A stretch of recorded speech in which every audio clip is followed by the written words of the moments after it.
Hi friends, YouTube पर आप सभी का स्वागत है। दोस्तों, मैं फिर से आप सभी के सामने BHDC 134 का एक सबसे महत्वपूर्ण इम्पोर्टेंट टॉपिक जो है वापसी कहानी लेकर आया हूँ। और इस कहानी से BHDC 134 में अगर आप प्रश्न पत्र देखेंगे तो उनमें यह प्रश्न, इससे रिलेटेड प्रश्न एग्जाम में होंगे ही होंगे। तो मैं इस कहानी को पूरे अच्छे तरीके से बता दे रहा हूँ जिससे कि आपको यह कहानी समझ में आ जाए, और इससे रिलेटेड अगर एग्ज़ाम में प्रश्न आते हैं तो आप अच्छे तरीके से एग्ज़ाम में लिख पाएंगे। ओके, तो मैं स्टार्ट करता हूँ। ओके, देखिए, उषा प्रियवंदा की वापसी एक सेवानिवृत्त रेलवे कार्मिक गजाधर बाबू की कहानी है। देखिए, जो वापसी कहानी है, वापसी कहानी को उषा प्रियवंदा ने लिखा है। और इस वापसी कहानी में उषा प्रियवंदा ने बताया है कि गजाधर बाबू जो है एक सेवानिवृत्त रेलवे कर्मचारी हैं। ओके, लेकिन कहानी में इस बात का उल्लेख नहीं है कि गजाधर बाबू रेलवे में किस पद पर थे और वे किस तरह का काम करते थे। लेकिन कहानी में बताया गया है कि उनकी पोस्टिंग जो थी आमतौर पर छोटे स्टेशनों पर होती थी। इससे ऐसा प्रतीत होता है कि वे स्टेशन मास्टर पद पर कार्य करते होंगे। ओके, स्टेशन मास्टर का पद ऐसा है जिसमें रेलवे कार्मिक को छोटे छोटे स्टेशनों पर ड्यूटी देनी होती है। गजाधर बाबू रेल विभाग में 35 साल तक नौकरी करने के बाद अपने घर लौट रहे हैं। उनकी नौकरी इस तरह की है कि उन्हें रेलवे के छोटे छोटे स्टेशनों पर रहना पड़ता है। उन छोटी जगहों पर वे अपने बच्चों की पढ़ाई का उचित प्रबंध नहीं कर सकते थे और न ही वे अपनी पत्नी और बच्चों को अन्य सुविधाएं प्रदान कर सकते थे। यही सोचकर उन्होंने शहर में एक मकान बनवा लिया था जहां उनकी पत्नी अपने बच्चों के साथ रहती थी। ओके, गजाधर बाबू के कुल 4 बच्चे थे, 2 बेटे 2 बेटियां। एक बेटी और एक बेटे की शादी हो गई थी। बेटी शादी के बाद ससुराल चली गई थी, लेकिन बेटा उसी मकान में अपनी माँ, पत्नी और छोटे भाई और बहन के साथ रह रहा था। ओके, छोटे भाई बहन अभी पढ़ रहे थे। गजाधर बाबू लौटकर इसी अपने घर परिवार में आते हैं। उनमें घर लौटने की खुशी है क्योंकि वे काफ़ी दिनों के बाद आ रहे हैं। अपनी पत्नी का साथ दोबारा पाने की इच्छा है, जिनके साथ बिताए कई सुखद अनुभव उनकी यादों में बसे हैं। पत्नी की सुंदर और स्नेह भरी छवि उनकी स्मृतियों में बनी हुई है। लंबे काल तक अपनी पत्नी और बच्चों से अलग और अकेले रहने से उन्हें मुक्ति मिलने वाली है। इस बात ने उन्हें खुशी से भर दिया है। हालांकि उनके मन में इस बात का विषाद भी है कि इतने सालों जिस संसार में रह रहे हैं वह भी उनसे छूट रहा है। यहाँ उन्हें आदर भी मिला है और स्नेह भी, लेकिन जहाँ वे जा रहे हैं वह उनका अपना घर संसार है। गजाधर बाबू के उस समय की मानसिकता को कहानीकार ने इन शब्दों में व्यक्त करती है। गजाधर बाबू बहुत खुश थे, बहुत खुश। 35 साल की नौकरी के बाद वह रिटायर होकर जा रहे थे। इन वर्षों में अधिकांश समय उन्होंने अकेले रहकर काटा था। उन अकेले क्षणों में उन्होंने किसी समय की कल्पना की थी कि जब वह अपने परिवार के साथ रह सकेंगे। इन वर्षों में अधिकांश में उन्होंने अकेले रहकर काटा था। उन अकेले क्षणों में उन्होंने इसी समय की कल्पना की थी कि जब वह अपने परिवार के साथ रह सकेंगे। कहानी का केंद्रीय मुद्दा यही है कि घर पहुंचने पर क्या उन्हें वही संसार मिलता है जो उनकी यादों में बसा था, जिसके मिलने की उन्होंने उम्मीद की थी। मैं यहाँ तक बता दूं कि आखिरकार इस कहानी का इस कहानीकार ने, उषा प्रियवंदा ने क्या बताना चाहा है। देखिए, गजाधर बाबू जो हैं एक रेलवे के कर्मचारी हैं और वे रेलवे के किसी पद पर काम करते हैं। वे 35 साल तक जो है उस रेलवे के स्टेशन पर काम करते हैं और काम करने के बाद वहाँ पर उनका काफ़ी लगाव सा हो जाता है उस जगह से। सभी लोग जो है उन्हें मानते हैं, उनका आदर करते हैं, उनका सम्मान करते हैं।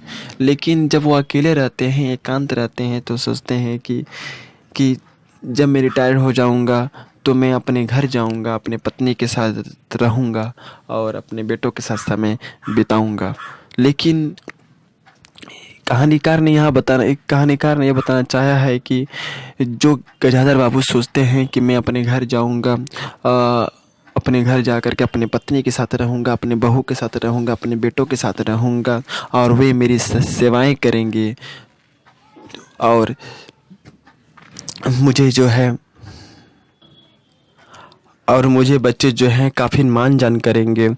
तो यही कहानी का केंद्रीय मुद्दा यही है कि घर अगर पहुंचते हैं गजाधर बाबू तो क्या उन्हें वही संसार मिलता है जो वह सोचते हैं, जिनकी कल्पना करते हैं। ओके, तो मैं यहाँ से पढ़ दे रहा हूँ। गजाधर बाबू को यह दुनिया नहीं मिलती जिसकी उन्होंने उम्मीद की थी। जल्द ही उन्हें एहसास हो जाता है कि वे अपने घर में बिन बुलाए मेहमान की तरह हैं। उनके आने से जैसे घर की बनी बनाई व्यवस्था में व्यवधान पैदा हो गया है। कहानी में कुछ ऐसे प्रसंगों का उल्लेख है जो उन्हें धीरे धीरे अपने घर वालों से दूर ले जाती है। यहाँ तक कि उन्हें लगता है कि उनकी पत्नी भी अब उनके करीब नहीं रह गई है। वह हर घटना के बाद घर से दूर छोटे स्टेशनों पर बिताई अपनी ज़िंदगी को याद करने लगते हैं।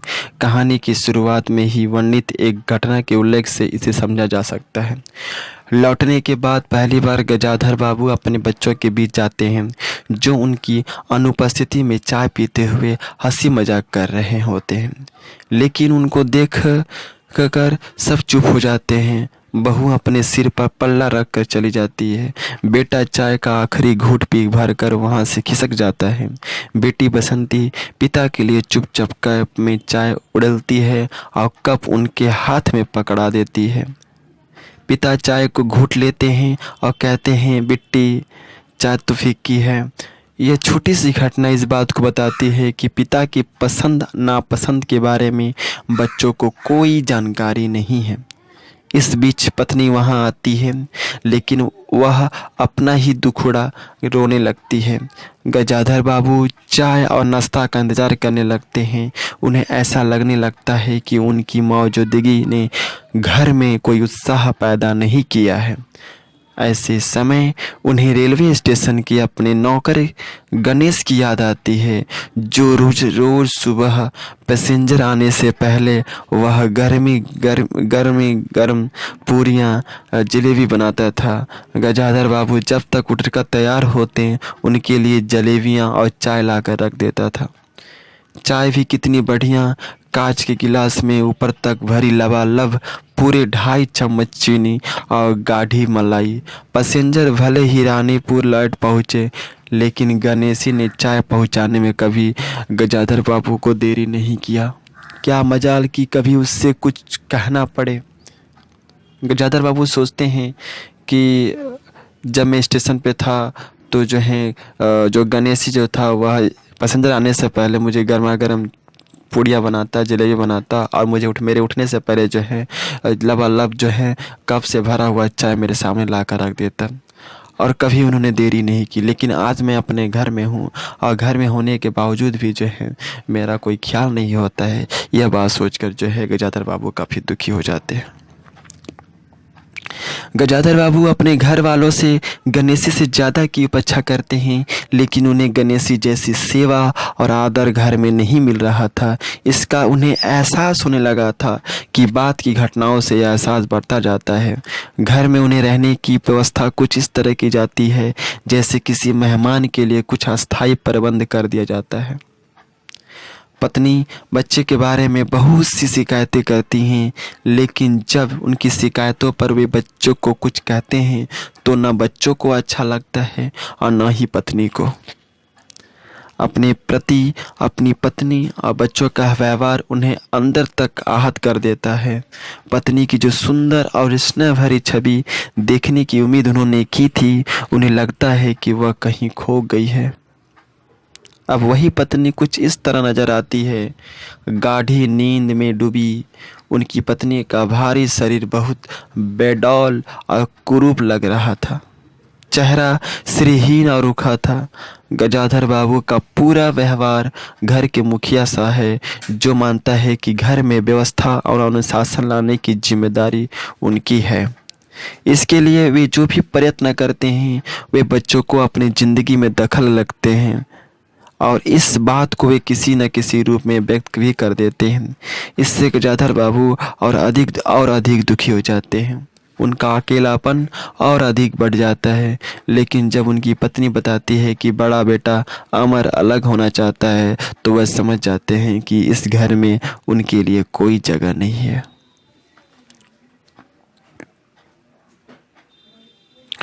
तो दोस्तों, आई थिंक आप लोगों को यह कहानी समझ में आया होगा। और अगर ये वीडियो अगर आपको अच्छा लगा है तो आप लाइक शेयर ज़रूर कीजिए। और ऐसे ही वीडियो अगर आप चाहते हैं तो आप जो है मेरे चैनल को सब्सक्राइब कर सकते हैं। और इसका जो नेक्स्ट टॉपिक का जो वीडियो है मैं अगले नेक्स्ट सेशन में डालूँगा। ओके, तो जो भी हो आप अच्छे से अपने एग्ज़ाम दें और पढ़ लें। Thank you and best of luck for watching my this video.